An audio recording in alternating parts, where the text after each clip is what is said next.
বিশ্বের ৭ জন মহামূল্যবান ব্যক্তির মধ্যে ডক্টর মোহাম্মদ ইউনূস একজন। কারণ নোবেল শান্তি পুরস্কার, প্রেসিডেন্সিয়াল মেডেল অফ ফ্রিডম এবং কংগ্রেশনাল গোল্ড বিজয়ী ৭ জনের একজন আমাদের প্রধান উপদেষ্টা ডক্টর মোহাম্মদ ইউনূস। বাকি ৬ জন Martin Luther King junior, Elie Wiesel, Mother Teresa, Nelson Mandela, Norman Borlaug এবং অং সান সুচি। ২০০৬ সালে ডক্টর মোহাম্মদ ইউনূস এবং গ্রামীণ ব্যাংক যৌথভাবে নোবেল শান্তি পুরস্কার লাভ করেন। তিনি বিশ্বের প্রায় ৩০টি দেশের বিশ্ববিদ্যালয় থেকে ৬৬টি সম্মানসূচক ডিগ্রি পেয়েছেন। এছাড়া তিনি ৪০টির বেশি দেশের প্রতিষ্ঠান থেকে প্রায় ১৪৬টি পুরস্কার অর্জন করেছেন, যার মধ্যে 10টি দেশের রাষ্ট্রীয় সম্মাননা রয়েছে। বিশ্বের প্রায় ১০০টি বিশ্ববিদ্যালয়ে ইউনূস সেন্টার রয়েছে। ৪,০০০-এর বেশি ৩০ ক্লাব ডক্টর মোহাম্মদ ইউনূসের ৩০ তত্ত্ব বাস্তবায়নে এবং ৩০ ব্যক্তি বা ৩০ হিউম্যান তৈরিতে কাজ করে যাচ্ছে।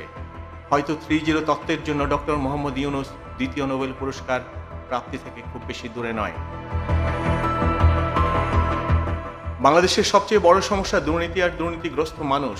দুর্নীতিকে প্রাতিষ্ঠানিক রূপ দিয়েছে এদেশের নষ্ট রাজনীতি। এদেশের মানুষ কোনো সরকারের কাছ থেকে খুব বেশি সামাজিক বা অর্থনৈতিক সুরক্ষা আশা করে না, অথচ এরা দেখেছে রাজনৈতিক সরকারেরা শুধু এক শ্রেণীর মানুষকে সুরক্ষা দিতে চায়, যারা রাজনীতির জাদুর কাঠির ছোঁয়ায় আঙ্গুল ফুলে কলা গাছ হয়। এমনটা দেখা গেছে একবিংশ শতাব্দীর প্রথম থেকে।